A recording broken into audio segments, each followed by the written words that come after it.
So, thank you everybody for being here, and let's get started. So once again, hello everyone. My name is Pranav, and I have the privilege of heading Ethos Watch Boutiques. At Ethos, our vision is to be India's largest and finest watch retailer and create value for all our stakeholders. Customers, watch enthusiasts, the brands that we work with, the malls, investors, government through the taxes that we pay, and society through our CSR initiatives. Our latest initiative of webinars and digital workshops will add value to customers and enthusiasts by bringing them closer to the brands and the people who matter in the watch industry. We'll get you behind the scenes access, interactions with CEOs, watch education classes. We've got a lot of interactive stuff planned out. You can head out to our website next week and you'll actually get to see the entire calendar of all these webinars and interactions that you're going to have. And we'd love to have all of you attending as many of these webinars and digital workshops that we have. Today is our first webinar and we've got a phenomenal response. We have currently 216 people live from all over the country. And as I said before, I can see friends, I can see customers of Ethos, watch collectors from Watch Enthusiasts India, and colleagues from the industry as well here with us. I want to thank you all for taking the time out to join us in these truly hectic times. Taking out time for a shared passion, a common hobby is truly a refresher and a great way to start this weekend, I feel. We also have the privilege of having two wonderful people as panelists today with us, Mr. Rolf Studer and Dr. Karan Madan. Rolf is the CEO of Oris. Mr. Studer has been with the brand now for about 14 years and has played an instrumental role in developing Oris, the product portfolio, strategy, guiding the brand's evolution and its expansion across all its international markets. He's a close friend of mine and the Ethos family, and I've had the privilege of enjoying many conversations about watches over wonderful wines. The last time we got to do this was in January, and we were hoping to meet again in March or April, but that couldn't happen, obviously. But hopefully, Rolf, I get to see you again soon. But welcome to the webinar, Rolf, and thank you for taking out the time today. How are you doing today? Sorry? How are you doing today, Rolf? I'm doing very well. It's also in Switzerland. You're approaching the weekend. It's a beautiful afternoon. So yeah, I'm looking forward to the weekends, but of course, I'm looking forward to hanging out with you for a little bit of time. Unfortunately, no wine today, but hopefully a lot of interesting watches, and I'm enjoying being with both of you this afternoon. Thank you, Rolf. Now I'd like to talk about Dr. Karan Madan. Dr. Karan Madan is the founder of Watch Enthusiasts India. He's an accomplished physician in New Delhi and the founder of Watch Enthusiasts India, a watch collector in every sense of the word. His extensive watch collection is an eclectic mix of Swiss, Japanese, and Indian watches. Watch Enthusiasts India is the fastest growing private social media group for watch collectors in India, with members spread all over the world, actually. The focus of Watch Enthusiasts India is to be inclusive and uphold high standards of intellectual discussion. How are you doing today, Karan? I'm doing very well, Pranav. Thank you for having me here. And hi, Rolf. Good to see you. Good to see you, Karan. Hi. And Karan is also a close friend. We've had many interactions. I welcome the feedback that he gives me as to how we can improve Ethos, and I keep looking forward to working with you, Karan, in the future as well. Thank you, and absolutely, I share the same mutual feelings towards you, because you're doing a great job at bringing great watches to collectors like us, and it's always great to experience watches when we can, because otherwise it's always an online interaction with it's interaction on a screen, more or less, for us collectors, rather than actually trying them on. So you provided us a very nice platform to try them out. Thank you, Karan, for those kind words. Rolf, before we jump into the meat of the event, Can you give us a little brief introduction to the brand and some opening words, and then we jump into the novelties and start discussing what we're all here for? Yes, Pranav, of course. Oris has been founded in 1904 and has since then been making watches from a very small village. You have been there, you know, it's in the Waldenburg Valley, which is a small valley in the Jura Mountains. We only make mechanical watches, and if there is one motto to what we do, I think it could be things must make sense or purpose. All we do must be functional, must make sense. For example, a tourbillon is a fantastic complication. It was developed for pocket watches in order to level out the force of gravity because the escapement was in the same position all day because the watch was in the pocket, right? Now, with a wristwatch, and you move the watch all the time, it still looks great, but actually it doesn't really have a function anymore. So as great as that complication is, that is something we would never do. What we do, on the other hand, is a mechanical depth gauge or a mechanical altimeter or a hand-winding movement with 10 days power reserve and nonlinear power reserve indication, because we think that these are complications and functions that make sense and give added value to the customer. Then also, maybe the most important thing about Oris is that we are independent. We are one of the last independent brands in Switzerland, and we are one of the very few independent brands that's also managed by the owners. And independence doesn't just mean independence from a group. It means much more. It means being independent as a state of mind, being able to make your own decisions, also taking responsibility for your decisions. And this leads us to having a very long-term approach to things and to doing things maybe a little bit different than other people in the watch industry do.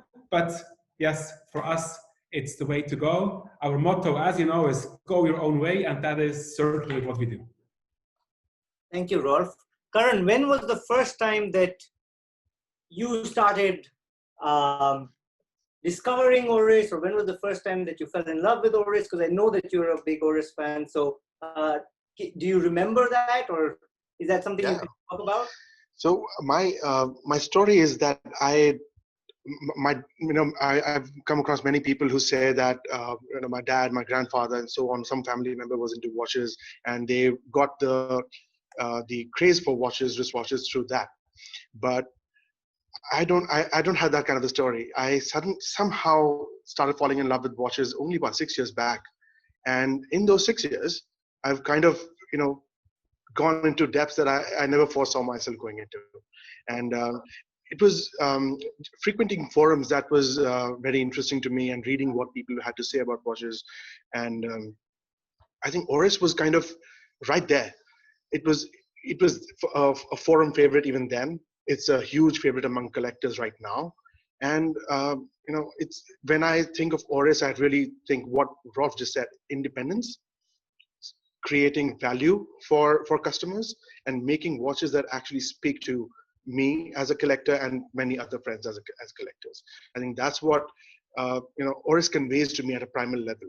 It's not a superfluous brand. It's not going to be ultra high luxury, but we don't want Orris to be that way. We want Orris to be close to our hearts. We want Orris to be more down to earth with us, because we are here, right? We are all talking amongst each other as friends, and we want to have Orris amongst each other. That's the idea. Absolutely. Yes, and in fact, if I may say something, Karan, the point you make is exactly how we feel about our brands. So much in this industry is about ultra luxury. It's to some extent even pointless. We cater to the people who truly love watches, and we understand that also 2,000, 3,000 Swiss francs or dollars are a lot of money to many people. Right. And we want to make watches that can be owned by a lot of people. And that's our way of being relevant. We don't think that as a brand, you are that relevant when just 2 or 3 or 10 people can own your product. We want to be relevant in a way that watch connoisseurs, watch lovers really can enjoy what we do. So my 2 bits on, so I've been following Oris for a while, and I think the one thing that I respect the most is that it's an independent brand.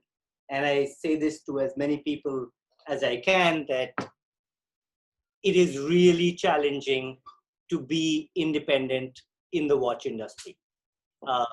It's hard, if you're not in the industry, it's hard to realize how difficult and how challenging it is to be an independent brand.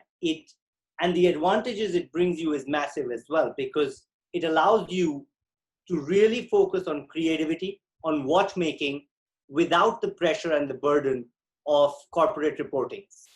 And for me, that was one of the biggest added points. And in my career and at Ethos, we love to have independent brands.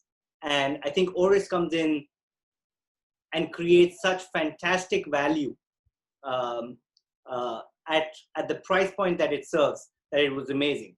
And in 2015, I think my love for Oris went to the next level when you released the Caliber, the 10-day power reserve. It came out, it was the aviation model that was there. And no watch has got as much wrist time on my wrist as this watch, because this watch is my everyday watch.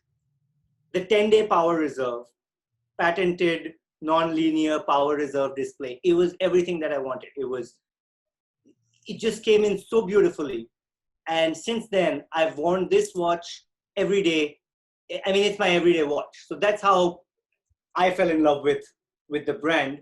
And this is how it became my everyday watch.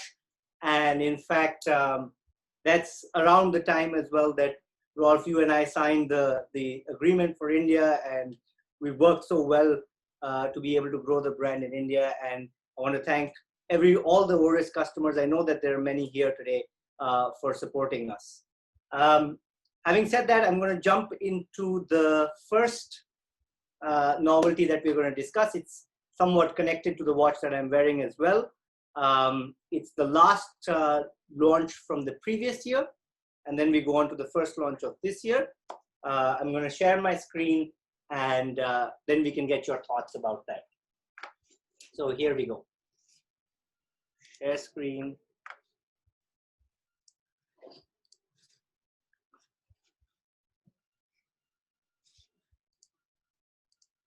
Hey, can you guys see this as well? Yep. Okay, good. Yes, I can, yeah. So I'll start off the discussion on the novelties with the PPX.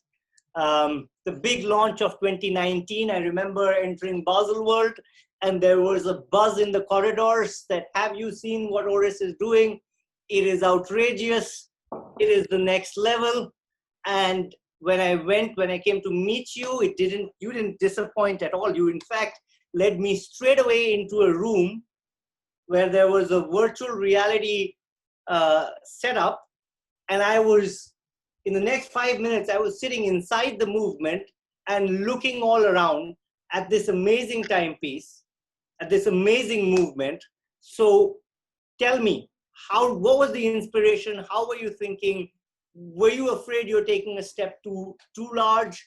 What were your thoughts while designing this watch? Well, the watch that you mentioned, Caliber 111, we brought out in 2012. In 2015, sorry. In fact, we started with that movement family in 2014 for our 110th anniversary.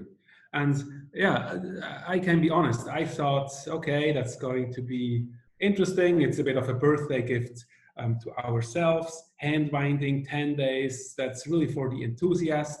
the price point a little elevated from what we normally are known for, but we were very surprised with how well that watch was received.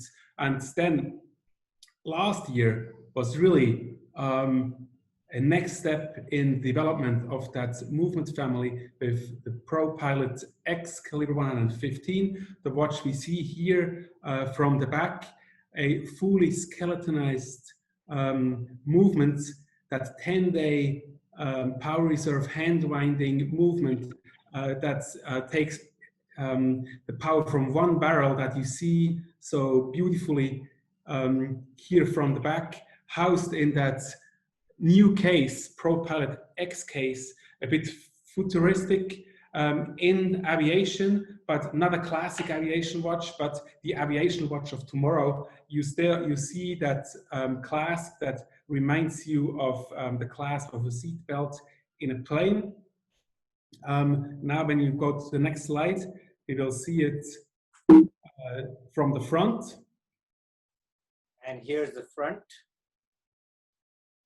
Yeah, and here you see the watch from the front, the big power reserve indication, non-linear. That means that the indicator spreads towards the end, because it's more important to know if you have 2 or 1 day's power left than to know if you have 8 or 7 days left.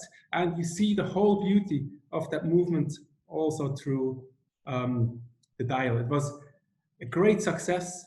Again, we were a little bit cautious, not so sure what to expect, how people would react to that very futuristic watch in times where things are very retro. But this is one of our answers to what will come after that retro trend that Oris also, that has been very good for our brand also, but as every trend ends, also the retro trend at some point will fade down. And ProPilot X caliber 115 is one of our answers to what watchmaking can look in the future. Thank you, Rolf. Karan, I know you've been wearing this watch now for over a month. What have been the things that you've noticed about the watch? Can you share your thoughts about using this watch for a month now? Yeah, absolutely. In fact, I'm wearing it right now. It's absolutely become one of my favorite watches that I own. And I've been a big fan of Oris's in-house movement capabilities, and I've keenly followed the development of each movement since the release of Caliber 110. And I think the Caliber 115, it was the right step for Oris, because okay, you make a lot of watches for people that are functional, utilitarian. This is actually a step above and a step away from what you do normally. And I appreciate that, because brands do need to take that extra step in defining who they are and what they can be. And this, to me, is the pinnacle of Oris's watchmaking prowess. I cannot explain how lovely this watch is, and especially how I've tried a lot of skeleton watches, and it's very difficult to tell the time at a glance. And in my line of work, I need to tell the time at a glance, because I don't have that much time writing notes all day long when I'm on my rounds. So, I've tried the Zenith, I've tried other watches, but the Orris has such great legible hands. The time is visible to me at a glance within a second. I don't have to waste time trying to find the time. It's that wonderful. And I think I've been posting shots on my Instagram as well. The luminous material on the hands is mind-boggling. It's so good. It was glowing in the dark for many hours. And I think that was a major gripe for skeletonized watches that people put up most of the times. But since this has been negated on this watch particularly, it's one of my most worn watches for the past month and a half that I've owned it. And in fact, I must thank Ethos and Oris for giving me this watch for the Local Heroes Initiative. So this was wonderful on your end. Thank you very much. The honor. And I'm glad that you enjoyed so much. And yeah, what you said, two things I would like to take up. You said, even though it's a skeleton, it's very legible. Yes, it is a concept watch to some extent, but still, it must be functional, as we discussed before, right? Things must make sense. And that's what's going on with this watch. And then you also said brands need to take that step. And yeah, why did we make this watch? There was no market research. We just wanted to do it. And we just wanted to see how far we can go with that caliber family 110 plus. And that is the result. And here you see the movement in all its glory. You see that huge mainspring, and you see on the lower left side, just next to the serial number, you see these two asymmetric gears, and they in fact create the non-linear power reserve indication. So that you see here on the dial. These two gears on the left sides of the watch next to the serial number, they make it. And that's what's fascinating about mechanical watches, right? That you can still understand things, and every time you look at it, you discover something new. And yeah, that's what keeps us busy, and that's what fascinates us so much about this passion, which is watchmaking. You know what I really loved, and I want to ask this question because it's a question that has come from many people who registered for this webinar. The first thing I want to say is that I love this, or the entire series of calibers that you've brought out, because it is different from what is just out there. It's not just a marketing play. It is truly different, and it truly brings something to the table. The non-linear power reserve display. I mean, for me, the power reserve display is the most important function, because I don't sleep with a watch on. I always take it off. That's just my habit. And in the morning when I wear it, or if I'm going to the gym, I take it off. And when I see it back, I just want to make sure there's enough power reserve left. So for me, it's the number one function or the complication that a watch can have. I always look for it in the watches that I buy for myself. What I really enjoyed this time was that this caliber truly brings something that's never been done before, and or all the calibers that you brought out, and that was something incredible. But what I'm going to ask you next is, how important is it to have an in-house caliber, especially when you can use an ETA or a Celita? For example, for a chronograph, you can use the ETA 7750. How does the brand see it using an ETA 7750 or developing their own chronograph mechanism? And first of all, to you, Rolf, how do you see it? And then, Karan, how does a watch collector see it? Yeah, we could spend the whole evening discussing that question. It's a very interesting question. If you have all these movements, very reliable movements that are also very interesting from a price point view, why should you develop your own movements? And does it make sense to do it? And to be honest, when we did that project before we launched it in 2014, I wasn't always that sure if it was the right direction for us to go, because customers look for value also when they buy an Oris. And here you get to a different price point naturally if you do it yourself, but it proves what you can do as a watch brand, right? You don't really need a mechanical watch. You have a cell phone, you have watches on your computer, in your car, wherever. A mechanical watch is there to make you smile and to give you joy and pleasure. And an in-house movement does just that, because it solves the ever same question of displaying the time mechanically in a slightly different fashion from brand to brand. And the way we solved it with caliber 115, I just explained to some extent, but it also tells a lot about our brand, right? As much as it tells about other brands, how they do it.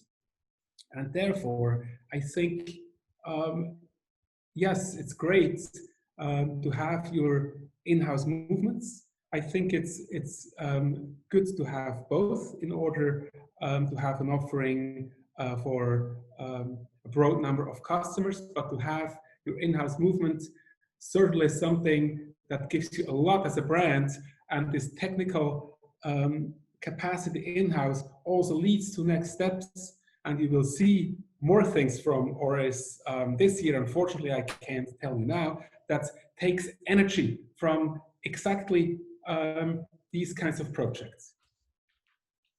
Thank you, Rolf. Karan, what are your thoughts as a watch collector? How do you value in-house movements versus reliable movements? Like, for example, the top of my mind, the 7750 being used in a ETA 7750 being used in a watch. How does a watch collector see it? So it's one of the major points of discussion for watch collectors in our circles, that every new watch or old watch or current portfolio watch from any brand, in fact, is measured by the movement they're using. And with the upcoming concept of mushrooming micro brands, it's even more relevant because they are forced to use stock off-the-shelf movements most of the times. And for brands, for established brands like Orris, to develop their in-house movements, I think first of all, it's especially for the caliber 115, it's a matter of why not? Because if they can do it, they should do it. If they have the tech, if they have the energy, if they have the motivation to do it, they definitely should do it. I mean, what is a wristwatch after all? It's a piece of outdated technology. But why do we wear it? Because it's something mechanical, right? It speaks to us at a very basal level. It says this is something organic. This is something that becomes a part of you. It winds with you. It charges with you. It shows time to you. And if that is what motivates us, then to buy watches, then I think looking at the movement is an intrinsic part of the hobby. Not only, I mean, we appreciate ETA, we appreciate Celita, we appreciate the stock off-the-shelf movement. That's fine. I mean, they have a purpose, and I think in-house movement capabilities have their own purpose. That the research, the onward progress should never stop. Just like technological advancement will never stop, right? We'll have far better phones 20 years down the line. Therefore, we should have far better movements going 20 years down the line. And I think the caliber 115 kind of, I think you can make out how big a fan I am of this watch and of this movement, because I keep coming back to it in my discussion with my friends and with you right now. And I love this movement. Everything about it speaks so nicely. And not only the movement, but the construction of the watch around it. I mean, that's one of the selling points of this watch for me. It's one of the biggest points that says the movement was made first, and then the watch and the case and the bracelet were designed around it. And wow, who does that? Right? Not many brands have that feather in the cap. So yeah, I mean, modern space age technological advancement, that's what it's all about. Yeah. So my personal feeling has been that when there is a reliable movement that is available, absolutely take it on. But and there's no harm in that. Sometimes reliable movements are used because they are reliable, because they have been tested over thousands and thousands of watches. So I do like a watch with movements that I know are reliable. However, if you can bring something to the table that changes that, or that allows the brand to become more independent, I think that adds a lot of value. And I know this is a very personal view, but that's the way I see it. But, that resonates with me, absolutely. Thanks both of you for your answers, and let's move on to the next slide, which was a great collaboration.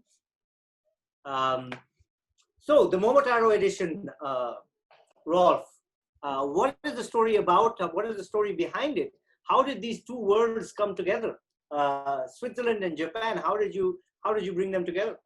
Yeah, well, Japan is an important market for us, and for a long time we wanted to honor Japanese craft, Japanese tradition, but in a contemporary way.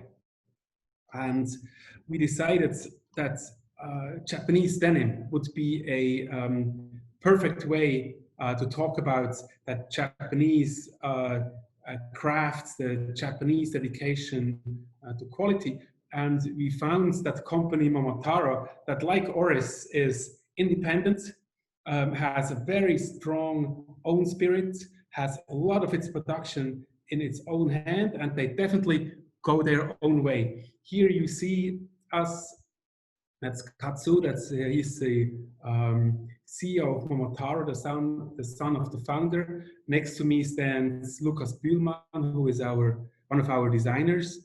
And yeah, we met and we connected immediately, because even though the two cultures are so different, Japanese and Swiss, but as we share a same set of values, it was really an immediate connection. And we came up with a watch that I truly love, that I think is a great piece of Swiss watchmaking, but also honoring Japanese craft and Japanese denim. Here you can see the watch, or maybe we also have it on the next slide. Yeah, we have it on the next slide. Oh, it looks beautiful. How did you go about designing it? One part was the strap. What was the design process like? Did it take a lot of to and fro? Is it hard to create a collab watch, because collab is all the rage right now? And is it something that's hard, time consuming? Why do you see so little of it? Because this watch collaborations for me are very exciting, but we see very little of it in the watch industry. You've taken a lead. Is it a longer process? How does the design process go? Yes, it's true. You see much more of that in other industries, in the fashion industry or in furniture than in watches, maybe because our industry is very traditional, or watch brands are very protective of their own brands. And but I think when the two brands really match, as is the case with Momotaro and us here, it really makes sense, and it really creates additional energy. And at this meeting that we saw the slides on the slide before, it was a very short discussion, because we were of 100% the same opinion. At some point, we weren't sure if that dial with that very special turquoise color was a bit too much, was a bit too fancy. And we tried some other colors also, but that just looked right. And we both felt, that's it, let's do it, let's try it, let's see what the reaction is of people. And the reaction was fantastic. And here you see how these two colors, that turquoise, gradient turquoise, and that Japan-made denim, how well they work together. And if you do collaborations this way, at least that's how I feel, I find them to be very enriching for everybody involved, for the brands, but also for the customers, who get something different, and to also get the energy of another brand that's also part of that project. And you know, when I received the watch, I was really surprised with the packaging as well.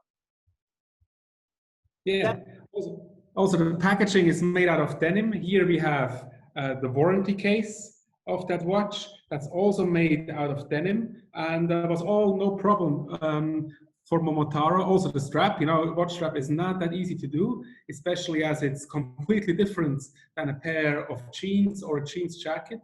But at Momotaro, they are great craftspeople, they really are, and it was all no problem. There was not a single issue in the jeans part of things, which was something completely new to us, but it was just as smooth as you could hope for. Wow. Karan, we see in the watch industry collaborations with car companies and bike companies, not so much with other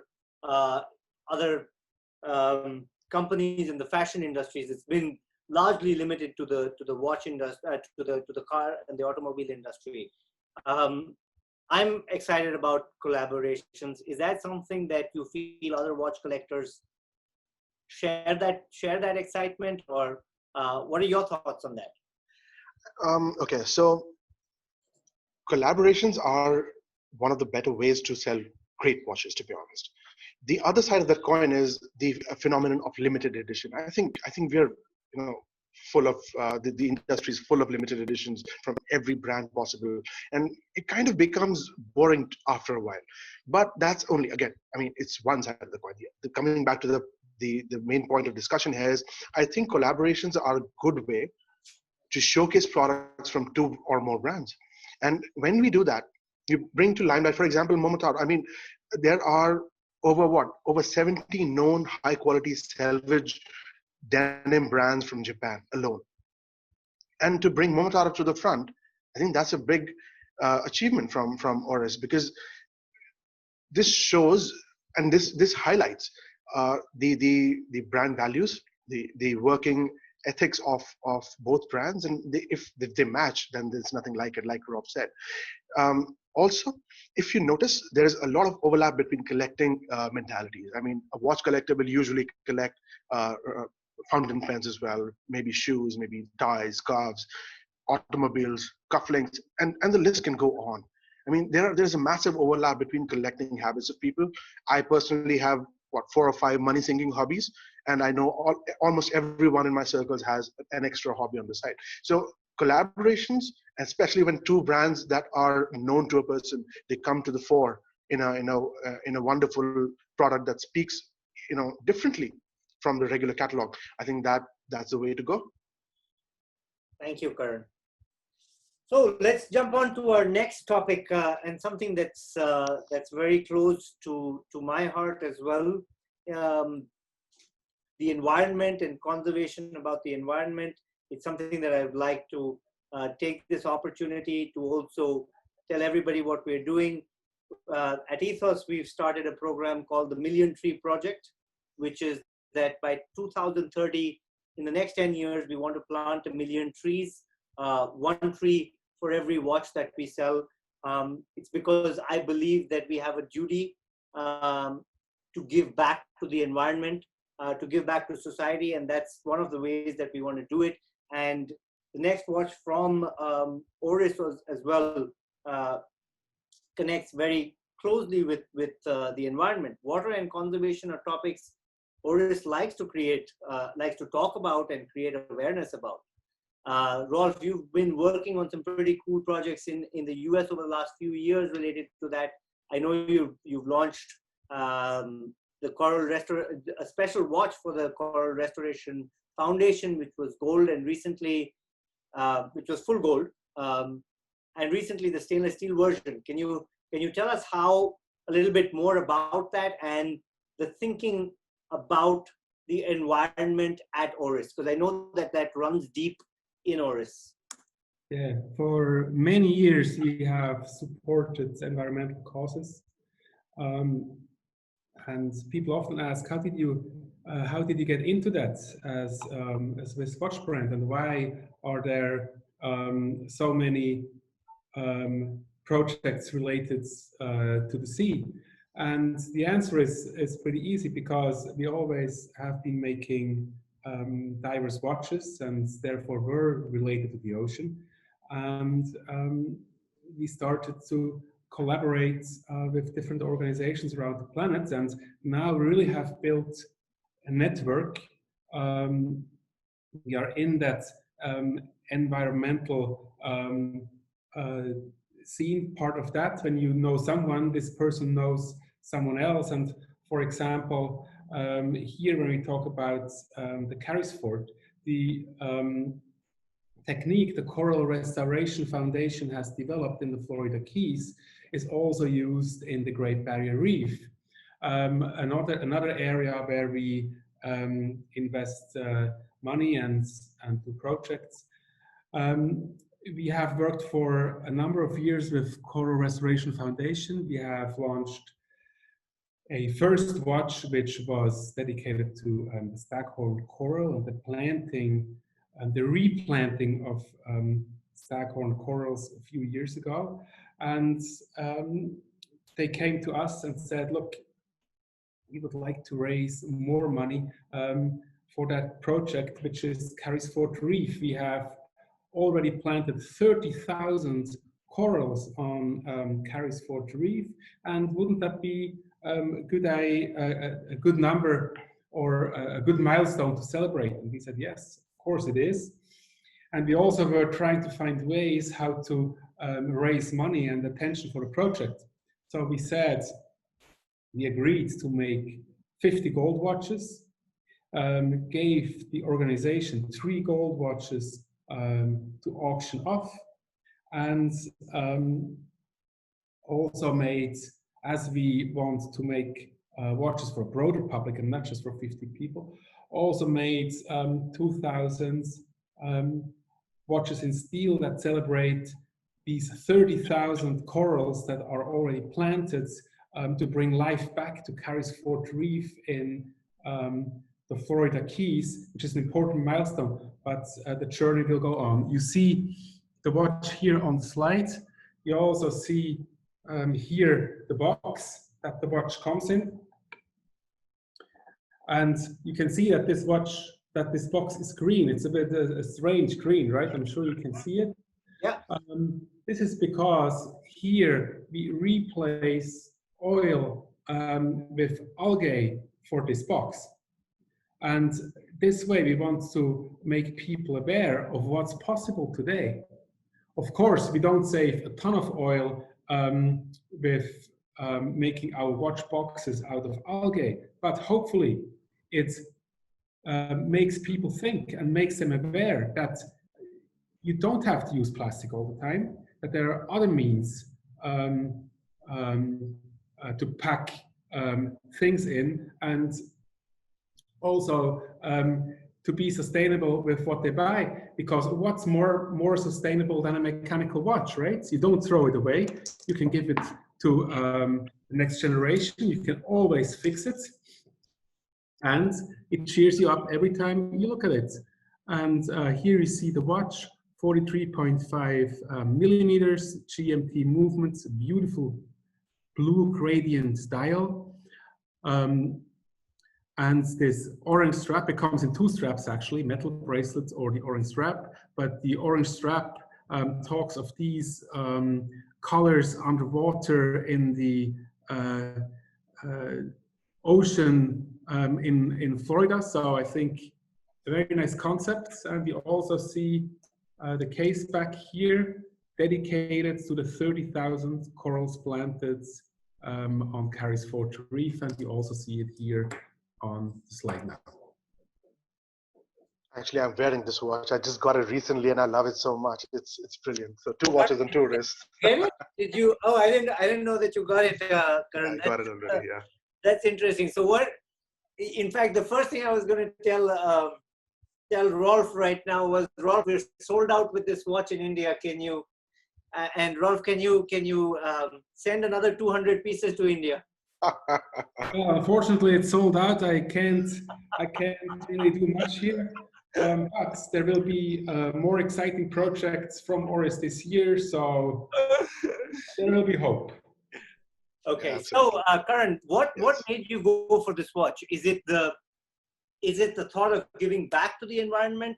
Is it do you think that brands can play a role there, or was it the visual impact of the watch that made you buy this watch? So this is technically my 3rd Aquis watch. I've had yes, exactly. So I've had the Lake Baikal, I've had the Regulator Master Diver, but and the Great Barrier Reef 3 limited edition. I've had all 3, and I love them, but I kind of flipped them for something else. So, but when this came out, it was a no-brainer for me, because this blue dial this is the only 3rd time that Oris has made this blue dial. First time was for the Carysfort Reef Gold Edition. The second time was for the Great Barrier Reef 3 limited edition, and this is it. And now this adds the GMT complication that makes more sense to me. I got it on bracelet right now because that's what India was allocated. So I'm waiting. And Pranav has promised me that he'll get me the orange rubber strap very soon.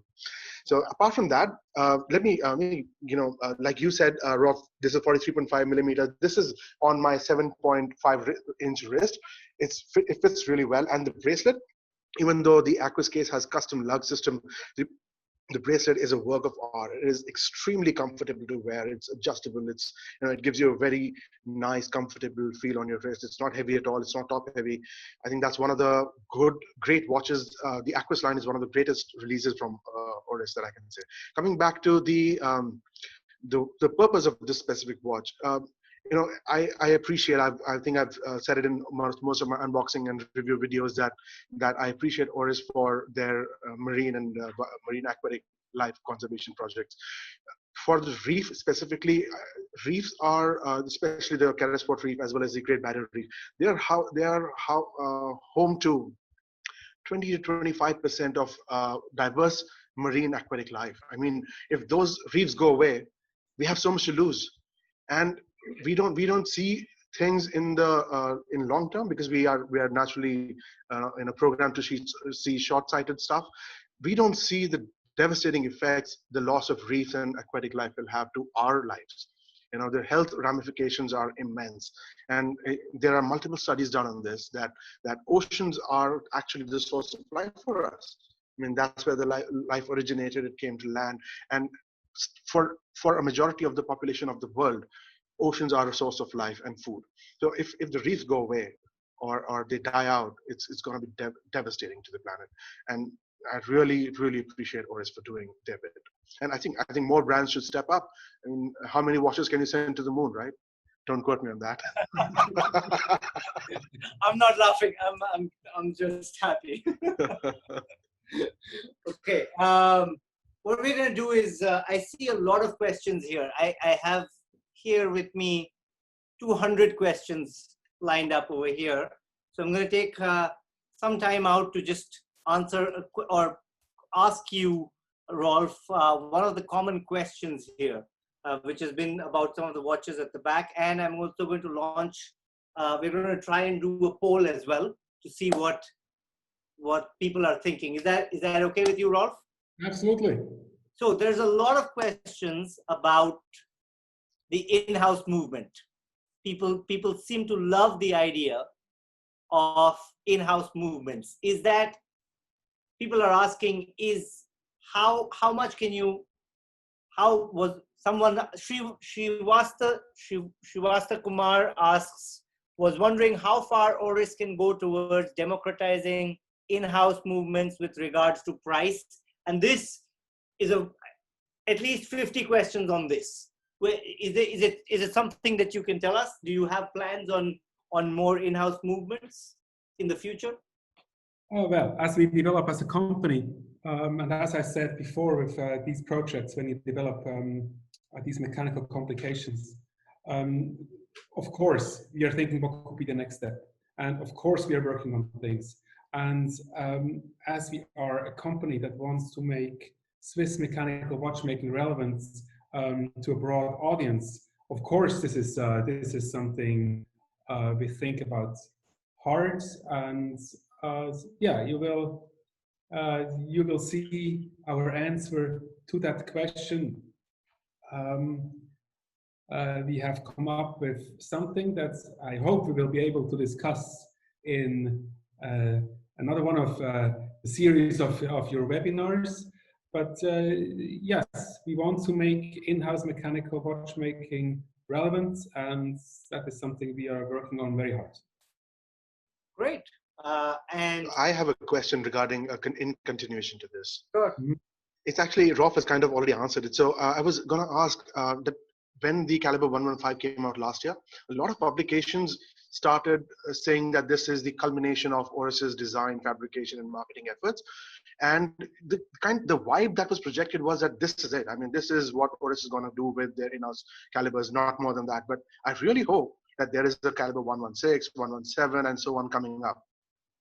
Yeah, well, you know, that's that really is what it is like, right? Yeah. You bring that watch, you have caliber 115, and then you're like, whoa, that was a piece of work, and you're like, okay, what's going to be next? And there will always be something next, because you are already with your mind doing these things that leads to the next thing, and that gives you the energy to go even one step further. And with all these things we have done over the last years, this has always added to what you will see next. And I tell you, there will be very exciting news from Oris even this year. And there's a lot of great energy with Oris at the moment. Can really say that. Wonderful. Well, we also took a short poll right now.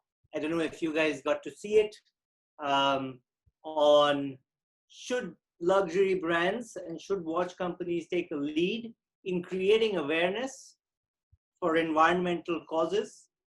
And 84% of the people believe that they really can make a difference and create awareness and should continue such efforts. So congratulations, Rolf. I think a lot of people are believing in what you do on the environmental causes, and just congratulations from a lot of people from India. Thank you. And we did another quick poll, and we'll let that run in the background. Meanwhile, we're going to go ahead and ask the next question. Already we have the, I see we already have the results. Should Orris do more in-house movements? 94% of the people, Rolf, 94% of the people believe you should. That's incredible. That's very good. I'm very glad to hear that. That's amazing. Well, congratulations again, and we look forward to all the in-house movements that you're going to bring to us. Now, finally, to the next watch, something that's special for India. Special because we got it, and we got it early. The watch is a special boutique edition, and since Ethos launched the first Oris boutique in India in the city of Chennai, we've been able to get this watch for the Indian market. This is the Oris boutique edition, the Holstein, the full bronze watch. Tell us a little about it, Rolf. Yeah, well, actually, as we opened more boutiques around the world, they were asking to have their boutique editions. We know that retailers don't like that idea so much, that the brands just keep the best watches to themselves. So we really tried to find a way to make that work, because we are an inclusive brand, right? Oris is inclusive from its concept. It's about sharing the joy and the passion about mechanical watches. It's not about excluding anyone, but really embracing that whole community of watch lovers. So we decided to do a series of boutique editions, and here you see the first iteration of it, and to call it Oris Holstein editions. Holstein is where we are, and we also decided to distribute it differently than any other brand does. We said you can get it anywhere, but through the Oris channels. So you can get it in the Oris boutiques, such as our boutique in India, in Chennai, but you can also get it on our website through authorized retailers. So we really include everybody, every consumer, every one of our partners in that system. And on the website, you can also choose your limited edition number, another benefit for watch enthusiasts. What we have done with the first Holstein edition, and they should be really for the watch enthusiasts, and I'm wearing it right now. It's really a project very close to my heart, that first Holstein edition. It's a full bronze watch. We have been making bronze watches for a number of years, even before it was such a big trend as it is now, and it's really funny how that came across. With the first Culver shear watch that we did, we had to include a piece of paper that said, if this watch changes its surface, that's no fault in material, but that's how bronze reacts to oxidation, and it's actually a wanted process. We also included a steel pin buckle because we knew that some people could get irritated skin. Now, and then we did a two-tone bracelet on a Diver 65, which I personally love. I love that two-tone sports watch look. And now we went even one step further with a full bronze bracelet watch, and that's the only full bronze watch in Swiss mechanical watchmaking. And yes, you may get a little bit of oxidation on your skin. As a enthusiast, you know that it disturbs you or doesn't disturb me. I just love that shine of that bronze on your wrist, and that gilt dial with the black subdials. Yeah, I hope you share my passion for these pieces. 250 made, all of them sold out. Yeah, here you see the details, a little bit of oxidation already, but that's how this watch ages beautifully.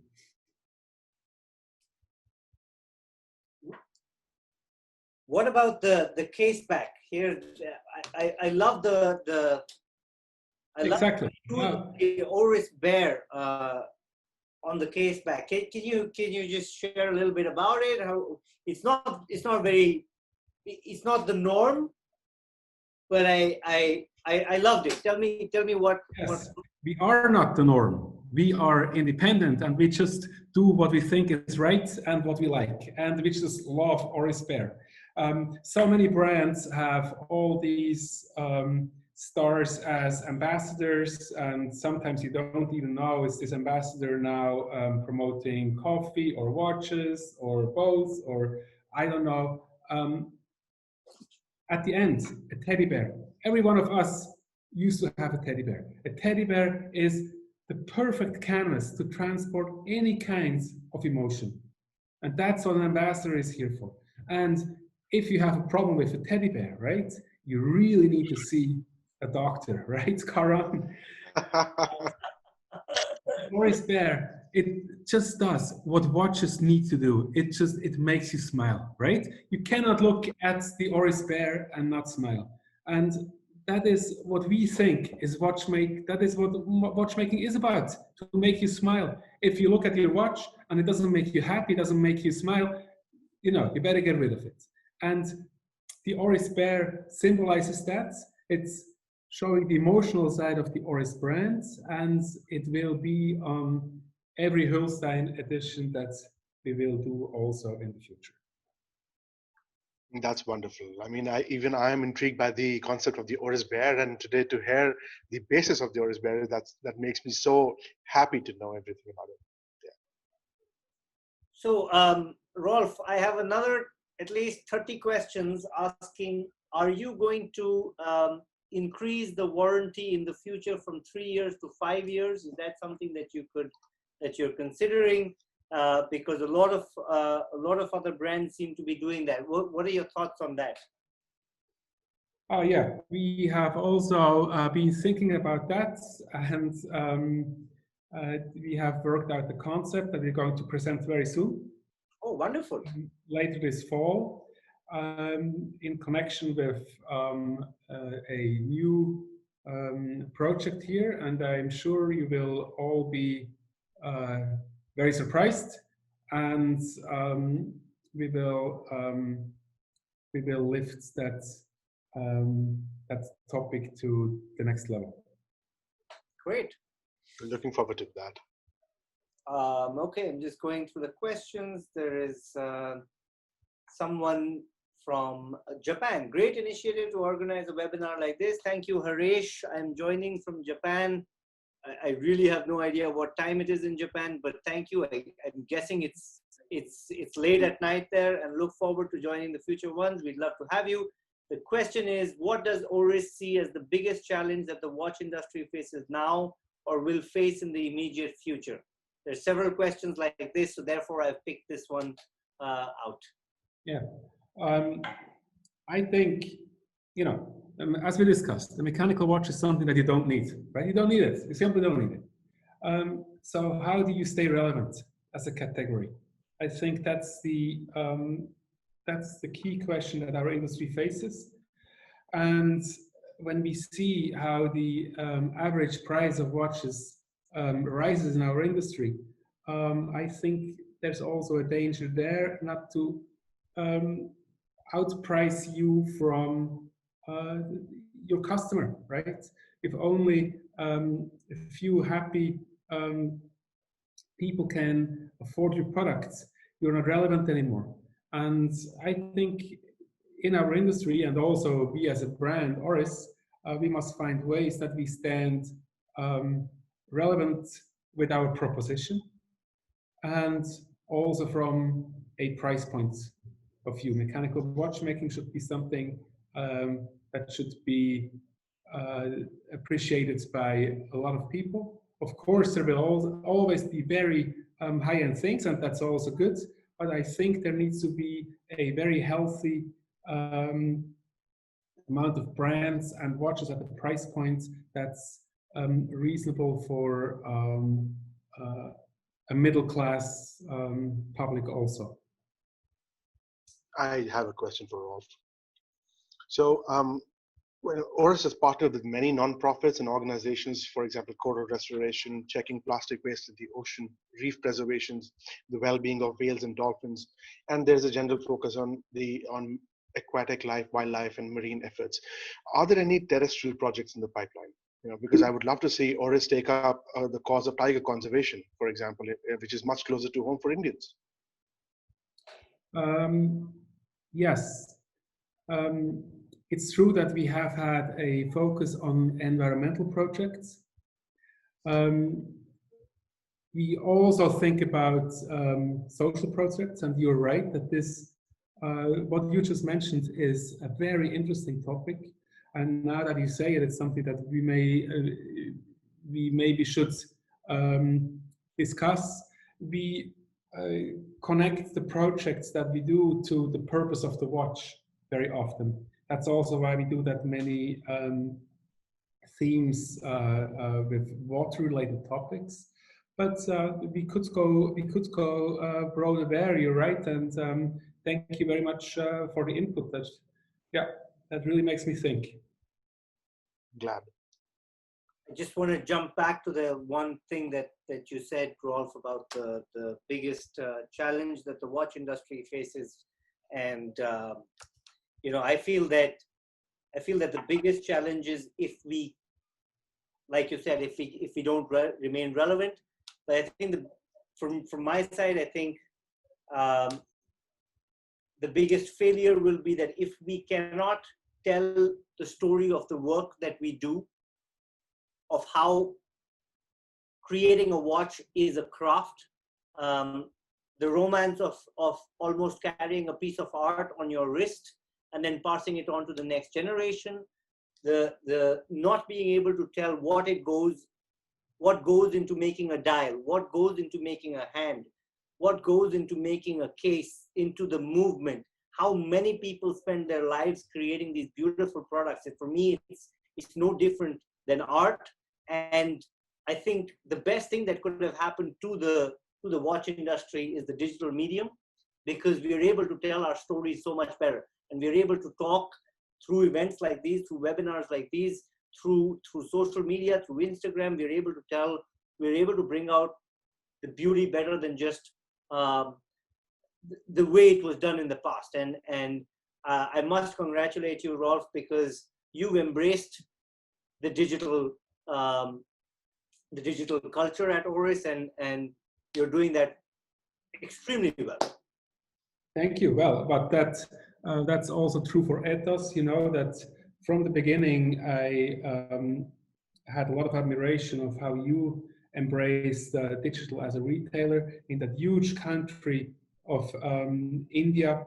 You were very early with talking to the consumer on a digital level and connect these channels. I always thought and still think that this is a very smart and forward, future-driven business model. And as traditional as the craft is that makes a mechanical Swiss watch, as advanced we must be in communication and distribution. And Ethos, I think, is a leader in the industry there, also from a global point of view.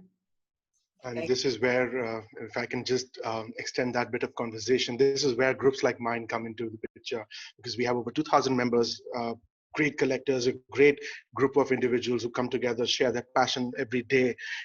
The senior members, the veterans of the hobby and the culture, kind of, distribute the knowledge without any without holding back, because that's what discussion should be about. Newcomers, the people who are starting off collecting watches or appreciating wristwatches, can get a hang of things, get their questions answered, because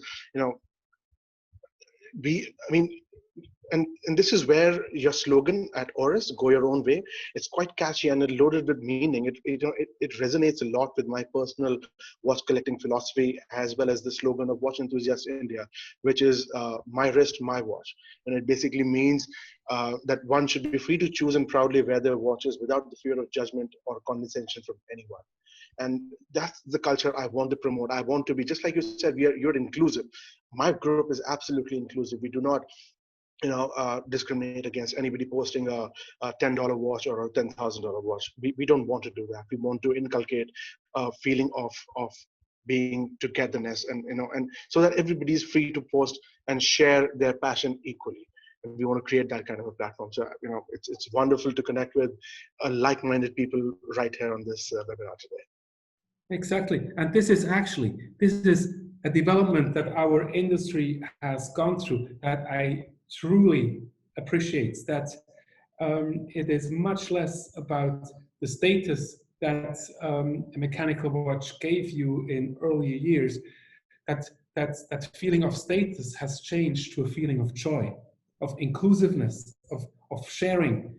As you said, it doesn't matter if you have a $10,000 watch or a $150 watch. If there is a story for you in this piece, and if you're happy to share that story, you have a place in that community. Right? And that's what makes it such a great place to be and such a great industry to work in for me. And I'm personally very, very happy about that development that has happened in the last few years. Rolf, I believe I'm going to go back into my presentation. I believe, and this is pretty much the last slide. I believe you have a launch coming up soon, another initiative with water. Is there something that you can? I know that the Oris secrets are closely guarded until launch time, but is there something that you can maybe tell us about what's cooking at Orris? Yeah, well, actually, that slide is a hint to a launch that we are having next Monday. Actually, it's still under embargo, but as we are amongst us friends here, right? I will give you a little bit of a hint. It's it's a project that we support in Asia. Not that many projects that we do are in Asia. Often they're in Europe or in United States. So this one is in Asia. It's dedicated to a river. So we have done several projects with rivers. First, dedicated to a river in Asia, and I will let you see the case back of the watch already. I can show you the watch so you can see it's going to be an Arcus watch, but unfortunately I can't tell more at the moment, but I hope I got you excited about what's coming next week from Oris. Wow, yeah. I mean, I'm looking forward to that. Absolutely, extremely excited now. And October as well, Rolf, is a big month. October is going, well, this year was totally different than everybody expected in India as much as in Switzerland. And actually we planned to launch our big novelty at Basel Fair, which now is history already, right? Which is a pity. But now we decided to do it in October. So in October, you will learn more about a very big novelty from Oris. Very excited to share with you in a few weeks. Thank you, Rolf. Okay, so that's it from a presentation point of view. But Karan, are there any other questions that you want to ask on behalf of Watch Enthusiasts India? Yeah, sure. There's so I think there's been a recurrent theme on the group, because the group in fact turned 5 years old 2 days back. So it was a major occasion for us as well. And we were planning a major event in India. We do an annual event, major event every year. So this year has obviously been washed out. So we're going to do something next year, and we want to do kind of a group watch maybe. So maybe we can brainstorm an idea that we can do something together. But I do have a question for both of you. First, I'm going to ask Rolf, then I'm going to come to Pranav. So among the 5 in-house calibers from Orris right now, which one is your favorite, Rolf? Mine, caliber 115, but the watch that gets most wrist time from our in-house calibers is 113. With the triple calendar, nice. Exactly, which is the pointer week calendar. You can see now the pointer week hand sits here near the 6 o'clock indicator. And pointer week means that you have one hand that makes one turn once a year. Right. And to me, it has quite the philosophical meaning also, because I remember when I got the watch at Basel Fair a few years ago, it was March, so 1 quarter over. And then at some point in November, I realized, man, over 80% of the year is gone. So I really have to hurry up if I want to get things done, right? Right. Then in December, I realized, okay, 40 more turns and that's it. So it really makes you think about the big questions in life. And yeah, lets you pause when you look at it. So 113 is one of my favorite watches. Wonderful. Pranav, what about you? Definitely the caliber 115. Well, I wear the other one more, but I'm looking forward to the 115. The thing with the 115 has been that every time we order the pieces, they come to Ethos, and I tell my team, okay, one of them is for me. I kid you not, every time I say this, there is a big fight that no, there are customers waiting. You're not going to get. So I'm hoping now in the next shipment, every time I say, okay, order extra,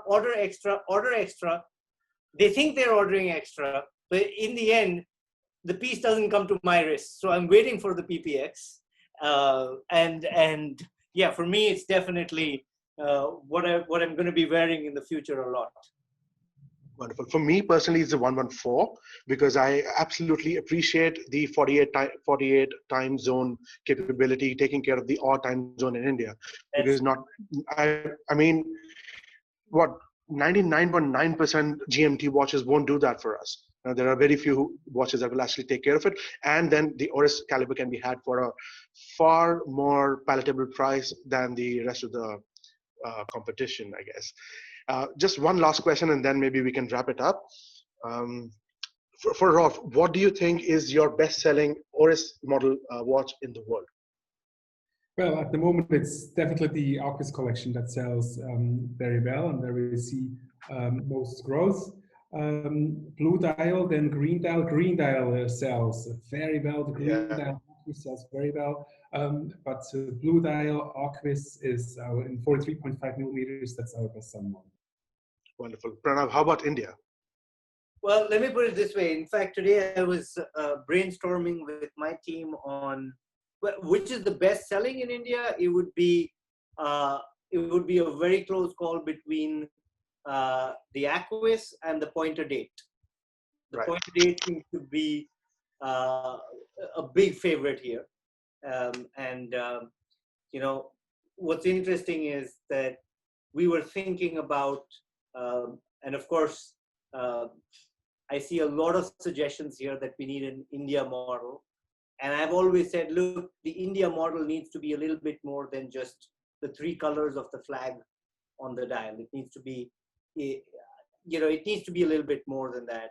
And I was thinking, how do we bring, and the half-hour GMT, like you said, is something that is so unique to us. Absolutely. And Rolf, I'm going to ask you that sometime we got to work on something for India on this half hour. I know that you've done it in 2 watches. In fact, one at the caliber price point, and the other at a lower price point. And that's where I want to do something to bring that to India. And Karan, I'm so happy you said that, because today internally we were just brainstorming on this, that we need to do something with this half hour. We need to celebrate it. Absolutely. It's actually, it was, I almost didn't know about it until a customer said, look, I need to order this piece. And I was like, wow, how do I not know about this piece? I need to know about this piece. I mean, I know about the caliber price point. I didn't know that there was one at the lower price point as well. I'm happy we discussed this topic before, Pranav. I'm happy to take it up again, and yeah, I'm sure we will come up with something exciting for the Indian market. Absolutely. I've got some terrific ideas, so let's actually brainstorm something. You know. So I'm going to wrap up, but before I wrap up, I'm going to ask a light question to all of you, to both of you. I'm sure both of you are following Shame on Wrist. Yes, I am. Of course. And some other guys as well. Yep. To me, some of them make my day. Okay, and I know. I know that some people don't like it as well. Rolf, what are your thoughts? Do you think that memes are okay? They're not okay. What is your thought process on it?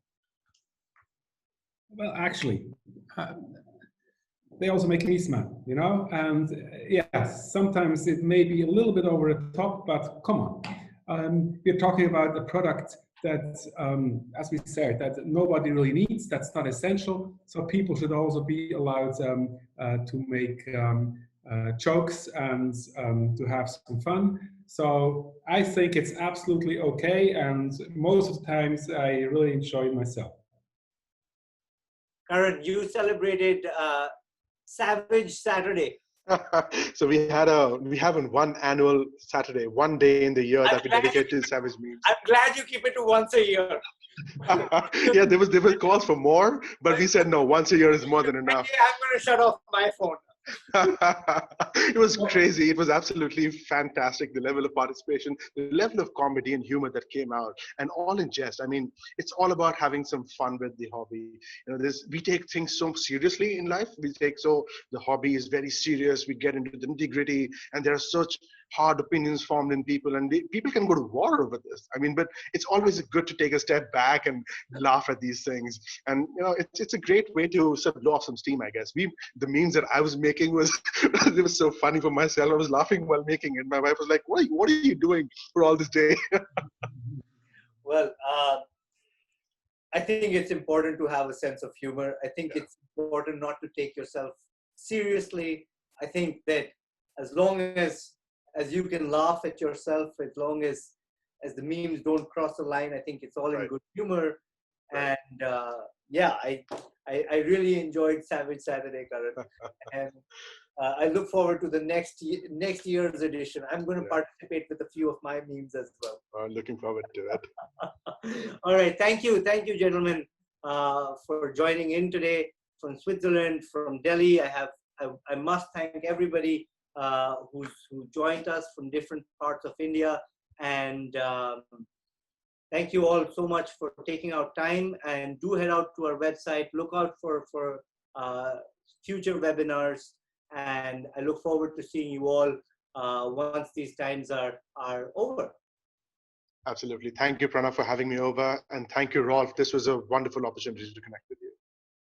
Yeah, Pranav Karan, was really nice to hang out with you, talk about watches. It's, you know, that's what this industry is about, right? Talk about the things we love and yeah, have opinions and share them and come from one to the other. That's what makes it fun. So thank you so much. Thanks everybody who was part of that. Thank you for organizing that. Pranav, with your team, I think it was great. And yeah, hopefully see you both soon in person. And either here in Switzerland or in India. Absolutely. Thank you. Goodbye. Goodbye. Have a good weekend, everybody.